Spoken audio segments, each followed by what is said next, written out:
आम्ही मागणी करणार आहोत SSPM ह्या रुग्णालयामध्ये कोरोनाच्या कार्यकालामध्ये बेसुमार चार्जेस आकारून ज्या कोरोना रुग्णांवर उपचार केले गेलेले आहेत त्या सर्वांचे म्हणजे केंद्र सरकारचे नॉर्म्स डावलून SSPM दामदुप्पट चार्जेस घेतलेले आहेत त्याची चौकशी आम्ही सुद्धा करणार आहोत। त्या नेत्यांना मला सांगायचं आहे, तुमचे जे आता उमेदवार येतील ते केंद्रामध्ये कॅबिनेट मिनिस्टर होते, किमान 70,000 कोटीचं बजेट त्यांच्याकडे होतं। त्या बजेटपैकी किती पैसा सिंधुदुर्गामध्ये आला त्याचे उत्तर द्या।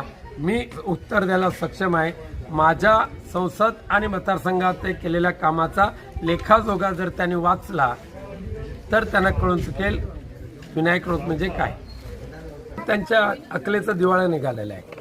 चिपी विमानतळाला विरोध करत असताना माझा एक तरी फोटो असेल कुठे तर त्यांनी दाखवून द्यावा। पण एक मात्र चिपी विमानतळाच्या नावावर 937 एकर जमीन स्पेशल SEZ म्हणून टाकली होती, ती सोडवून घेण्यासाठी आम्ही आंदोलन केलं। ती कोणाच्या नावावरच्या हॉटेलसाठी घेत होतं त्याचं उत्तर द्या। आणि चिपी विमानतळ तुम्ही प्रायव्हेट ठेकेदाराला का दिला याचं पण आधी उत्तर द्या। कोकणातल्या लोकांना आर्थिक रोजगाराची उपलब्धता हा सर्वात मोठा प्रश्न आहेच आणि तो द्यायचा असेल तर या कोकणाला पर्यटनाच्या सर्व सोयी सुविधा उपलब्ध करून देण्याची नितांत आवश्यकता आहे।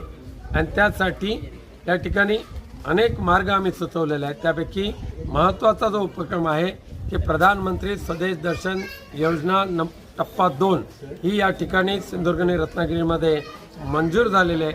त्या अनुषंगाने आम्ही कोकणवासियांना अधिकाधिक पर्यटनाच्या सोयी सुविधा देत असताना रोजगाराच्या सुद्धा संधी उपलब्ध करून देऊ अशी मला खात्री आहे।